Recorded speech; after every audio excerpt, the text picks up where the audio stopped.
Ladies and gentlemen, your favorite Zionist prince, white colonizer, tall, the traveling clack, coming to you live from Iran. We are giving you your daily news update brief about Iran. I know how much you guys enjoy getting the coverage from me, so let's get right into it. Tone has changed in the Trump administration. Before we get into the results of the attack the other night, Donald Trump today tweeted, "It's not politically correct to use the term regime change, but if the current Iranian regime is unable to make Iran great again, why wouldn't there be a regime change?" And then he tweeted MIGA, which, yeah, I know. Okay, we don't need to dabble on that, but this is a different beat than what the American administration has said they've been about. The American administration has said they don't want a regime change. Even Israel has said they don't want a regime change, but they're sending mixed messages. And I understand why, because we are not clear 100% on if the Iranian public is ready for a regime change right now. We know that most of them are suffering under this current regime, but we don't know if they're willing to go ahead and overthrow the current regime. I think that's why nobody's diving in deep to saying that. And the official stance of the American administration, and technically the Israeli administration, is to negotiate with the current regime. So it's mixed signaling. I can tell you from the people's perspective, we want the fall of this regime. We want it badly, we need it to change the future of the Middle East. These are high-res satellite footage imagery shows 16 cargo trucks entering tunnels at Iran Fordo's nuclear facility shortly before the U.S.-Israeli strike, raising concerns Tehran may have secretly relocated enriched uranium or critical nuclear materials ahead of the bombing. We're going to get into everything about that. Word on the street is that the facilities themselves have been completely destroyed, but, and the major issue is, Iran still contains some enriched uranium, enough probably to create a bomb, and that's been the serious concern this entire time. Apparently, data is coming out that they were very, very close to creating the bomb. That is why the U.S. hit when they hit. That is why Israel hit when they hit. And they were rushing since the fall of Hassan Nasrallah, the leader of Hezbollah, to create this bomb. The New York Times reports that senior U.S. officials now concede they do not know the location of some of Iran's stockpile of highly enriched uranium, adding new uncertainty amid joint U.S.-Israeli strikes on the Fordo enrichment plant. Israeli intelligence assessments indicate Fordo sustained serious damage but was not completely destroyed. Two Israeli officials having the knowledge of the matter said the New York Times that Iran appears to have relocated critical equipment and enriched uranium from the site in recent days, possibly anticipating the attack. Roughly 400 kilograms, 880 pounds of uranium, enriched to 60% purity and believed to have been stored at Fordo. While 60% is below the 90% threshold required for nuclear weapons, it can rapidly be upgraded to weapons grade through expert notes. This could now prove significantly harder given the damage to Iran's enrichment infrastructure, which is good. It bought everybody some time. The International Atomic Energy Agency chief Rafael Grossi said UN inspectors last verified the uranium presence at Fordo about a week before the Israeli strikes. When asked whether the stockpile had been moved, he confirmed it had. The material is reportedly stored in small casks, compact enough to fit into a limited number of vehicles. Prime Minister Netanyahu said in Sunday's briefing that Israel had interesting intel regarding the whereabouts of the missing material, but offered no further detail. I am sure, ladies and gentlemen, this is not the end of the story. And we do have reports of 500 to 1,000 IRGC casualties today in Iran. Israel deliberately bombed their most important buildings without warning at the same time while everyone was inside of them. Bloodbath. I haven't seen any confirmation of this, but this seems to be the number one thing on the news right now, or the number one thing claimed right now. There have been pictures, IRGC main headquarters today. Insane. I really think Israel is going for the full sweep. Right now, it's actually unbelievable. And we also have this insane clip from a Holocaust survivor. I am a Holocaust survivor. My wife sitting here, she's also a Holocaust survivor. I just want you to know.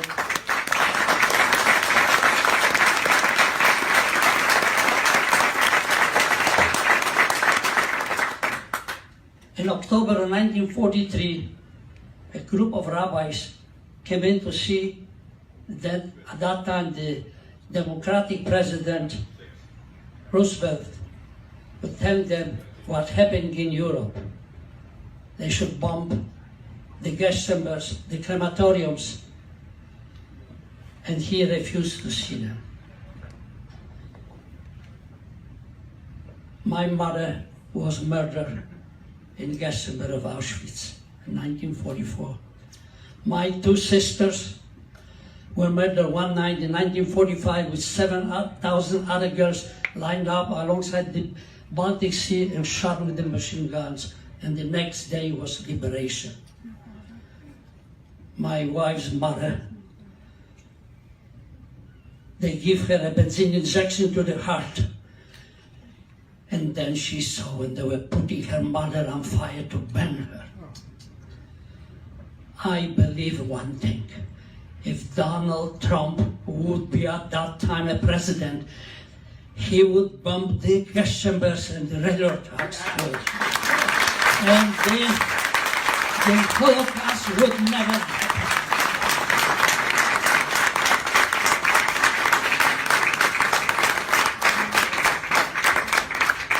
And now,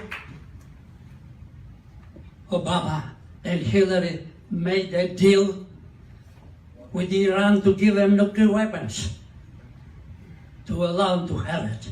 And every day they say they have to eliminate the state of Israel. And this would be another Holocaust. And we Jews, we should remember this. And the Donald Trump, if he will be the president of the United States, he would not allow this. So we should remember to vote for Donald Trump.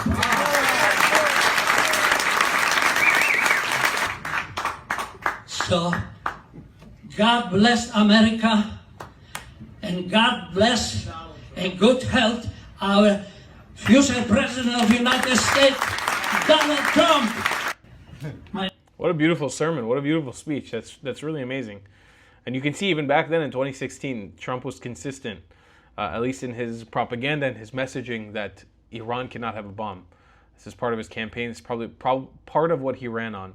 Remember this for the people on the woke right. This is some Fox News reporting on this subject. The mission began with deception. Under the cover of darkness, shortly after midnight, Operation Midnight Hammer launched early Saturday morning. 9 B-2 stealth bombers took off from Whiteman Air Force Base in Missouri, but 2 acted as decoys, flying west over the Pacific for all to see and a scheduled refueling in the skies near Hawaii with a follow-on flight to Guam. But 7 B-2s did not fly west. They quietly peeled away and secretly flew east with minimal communication. Their destination? Iran's underground nuclear facilities. First into Iran were American fighter jets to also serve as decoys and draw fire from the Iranians. The B-2s then entered Iranian airspace at 6 p.m. Eastern, just after 2 a.m. local. 40 minutes later, 14 massive bunker-busting bombs were released by the B-2s. 12 hit the underground nuclear site in Fordow, 2 hit Natanz. At the same time, those 15-ton bombs from the B-2s hit their targets. 30 Tomahawk cruise missiles launched from a guided missile submarine slammed into Isfahan, with its centrifuges buried even deeper than Fordow. The strike package then bugged out of Iranian airspace and returned to their base in Missouri this afternoon to complete their 37-hour round-trip mission. The B-2s were refueled at least 3 times in midair each way. Over 125 aircraft were involved in the strike. The initial battle damage assessment was provided by President Trump last night. Iran's key nuclear enrichment facilities have been completely and totally obliterated. His top military advisor said this the morning after. Initial battle damage assessments indicate that all 3 sites sustained extremely severe damage and destruction. Defense Secretary Pete Hegseth says the mission against Iran is not open-ended. Okay, so again, to clarify, even in that press conference, they mentioned and they said that they weren't 100% sure of the battle damage assessment, and that information is still yet to be determined. I think it's time for us to maybe look at some memes. What do you guys think? You guys really enjoyed the memes last time. This is a very special one, in my opinion, for us to start off with. Iran has threatened, and it looks like this may actually be our reality, sleeper cells of the IRGC scattered all over the globe and in the West, especially in the United States, some of which snuck in during Joe Biden's administration, are now going to be activated.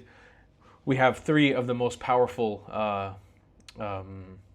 sleeper cells activating on the streets of the United States of America. Cunt Dance Owen and Tucker Carlson coming and activating right now in the streets of America. You guys really enjoyed the memes last video. I was thinking, let me know, for those of you guys who follow me religiously and love my content, if you know who PewDiePie is, he used to have a show called Meme Review. I was thinking we could maybe do a whole segment just dedicated to memes and funny shit from the internet about Israel, about Zionism, Judaism, whatever it be, the world, the politics, everything that's going on in the Middle East. Let me know if you guys want a meme review show. We'll definitely make it happen. I know how much you guys love it. This is actually from a friend of mine, Gedalia Blum. My CIA says there's no Walmarts in Iran. Is that true? Yeah, only Targets. I like the hat. This one says "Make America Great Again." This one doesn't say anything. Here's me paying attention to little things. Okay, that wasn't the best meme. We'll give it a 2 out of 5. What was a 2 out of 5 there? Obama negotiating with Iran. Trump negotiating with Iran. I like this meme. That's a solid meme. That's a solid sort of look at the meme, go, huh, that's a good meme. That's a solid meme. Let's see. Here's the curly-headed, I like to call him retard, but we can call him idiot. After me. Iran does not have a nuclear weapon.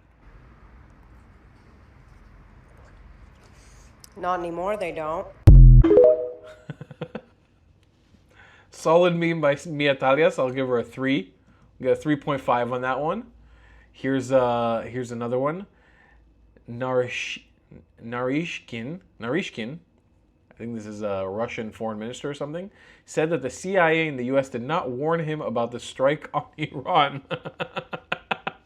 That's a 5 out of 5. That's a great meme. The Russian foreign minister wasn't warned about the strike on Iran. Well, golly, how dare they? That's a 5 out of 5. That's amazing. Okay, and this is the other one we have. All right, that's going to finish the meme segment. If you guys like the idea of a meme show, we'll do a whole show just memes. It'll be like a 10-minute episode, maybe once a week. Let me know in the comments down below if that's something that's interesting to you guys. All right, we got Scott Jennings fired back at the DNC spokes who suggest it wasn't apparent Iran posed a direct threat to the U.S. Let's check it out. I think that there are a lot of questions that are being raised by Congress right now. And the reason that they're being raised is because normally you would need congressional approval for something like this. And I know that my friend here is laughing a little bit, but I will say, I mean, as someone who covered Congress for a long time, but they gave a lot of that away. But I will say, I mean, in order for the president to take action without congressional approval, he needed to show that there was a real true threat to the United States and that the strike would not cause escalation. The problem with this is that normally you would have a group of lawyers from all across the agencies that actually would make these determinations. Trump did away with that at the beginning of this administration. So it's unclear what type of legal advice Trump was getting. The Department of Defense usually puts out a statement and says what the legality is of any strike that the president is taking without congressional action. Here, we have not heard from DOD what is happening there. So what will be critical in the weeks to come is Congress must see the underlying intelligence about how they were in direct threat and how the U.S. needed to respond without congressional approval. But as of right now, I have not seen that. You're arguing that after 46 years of the Iranian regime killing Americans, threatening Americans, saying over and over and over again, death to America, that maybe they were just didn't mean it, that they're fiery but mostly peaceful Iranian butchers? I mean, I don't understand. This is a righteous strike. But what you have the last not exactly the well, Not only this, I mean, here's something, a really important point to hark on. I was kind of thinking about it today. I was traveling from one place to one place today on a bus for a very long time. And I was thinking in the back of my head, if we know, okay, and people are now on the left side of the aisle are using this, actually on the right side of the aisle too, in the woke right, they're like, well, now we're going to piss off Iran and they're going to use the sleeper cells inside of the West, inside of America, and inside of the European cities to attack us. I'm like, is that not reason enough to take down this regime? Sorry, you acknowledge that there are fucking sleeper cells in your country, in your cities, by this regime, and you're still not willing to call them a threat? You still think it's all fine and dandy?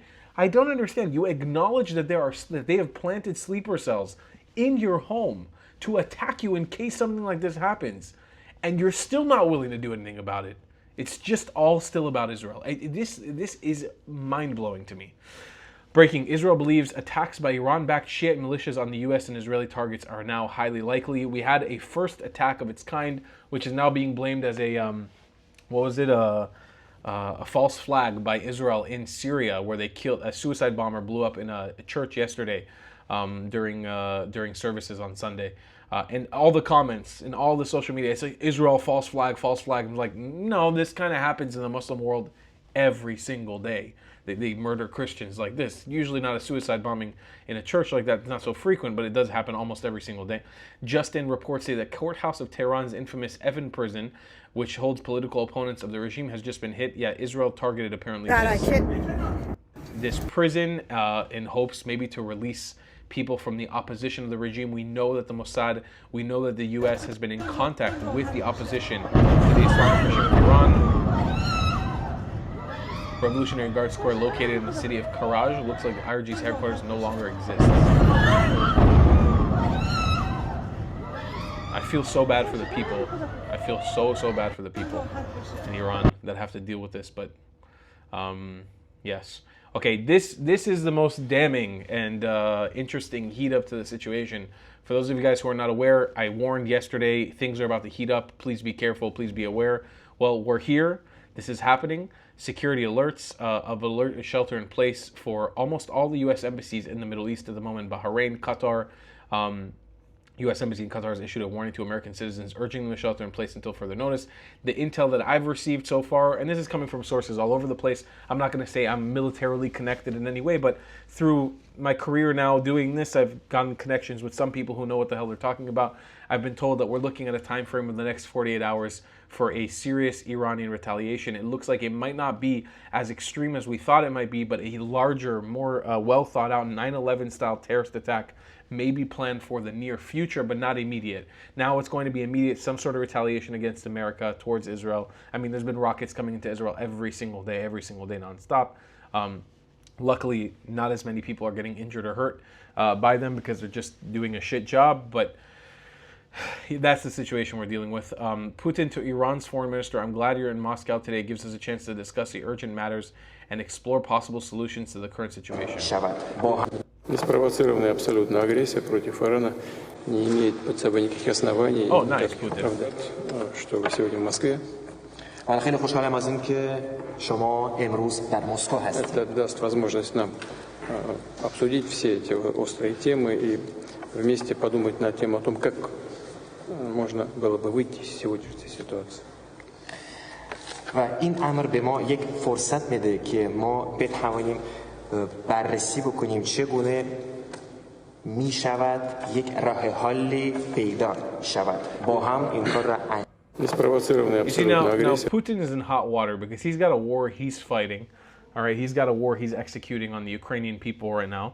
And he's not going to be able to fight another front. He's not going to be able to get involved in this. He's pretty much abandoned the Iranians. But the thing is, he shows you how much he's aligned. To say that this is absolutely unprovoked aggression, Iran has been chanting death to America, death to Israel for 45, 47 years now. The Islamic regime of Iran. There needed to be some action taken against them. They were enriching uranium to a point of a bomb. The fact that Putin puts that away just shows you it's again a part of the propaganda wheel to try to keep pushing away responsibility from taking action against this regime, because Putin knows that at a certain point they would have enriched this uranium and Putin would have had another ally with nukes in the Middle East, which would help him with his endeavor. This is David M Friedman on Twitter. American flags flies alongside the Israeli flag at the Knesset, all lit up in red, white, and blue. I don't recall ever seeing this before. To show honor to the amazing execution and teamwork between the United States of America and Israel. I guess you could say at this point, you could say Israel really is just a proxy of the United States. Unhinged liberal. I'm on Iran's side. Fuck the U.S. I don't give a damn. And somebody in the White House needs to take Trump and sit his ass the fuck down. Life already hard. Then we gotta worry about this bullshit. Ever since you stepped foot in the motherfucking White House, you ain't did nothing but cause motherfucking chaos. I'm not getting out there and fighting no motherfucking body. I'm on Iran's side. I'm on their motherfucking side. Fuck the U.S. I don't give a damn. And somebody in the White House needs to... First of all, I don't think anybody wanted you to fight or expected you to fight. No, someone's going to fight on the behalf of you and do something on the behalf of you, because you don't look like a person who's ever fought for anything in their life or has needed or wanted to fight for anything in their life. It's fine, honey. You sit down. You'll be fine. They'll take care of you. You won't have to take care of them. Trust me. Nobody's going to want you fighting this war. But I mean, again, this is the opinion of this person. Does it matter? No, this person wouldn't be able to point to Iran on the map. I'd be surprised if they were able to point to the state they're living in on a map. It's a funny meme. We should have put it in the meme segment. I don't know why it wasn't here, but yes. Okay, this is from Caroline Leavitt, I believe, the White House spokesperson. Am I being racist and this isn't her? We are confident, no, yes, that it is her. Okay, sorry, I thought I was being racist.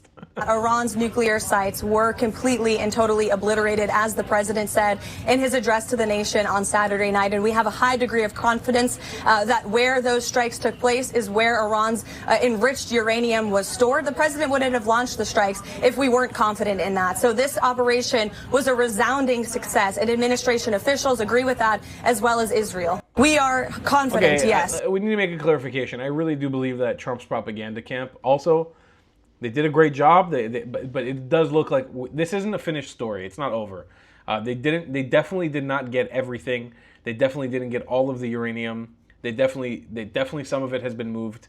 There's one other thing I wanted to put up on screen here. This was on the Ayalon Highway in Israel. Check out how cool this is. Thank you, President Trump, on the highway in Israel, in Tel Aviv.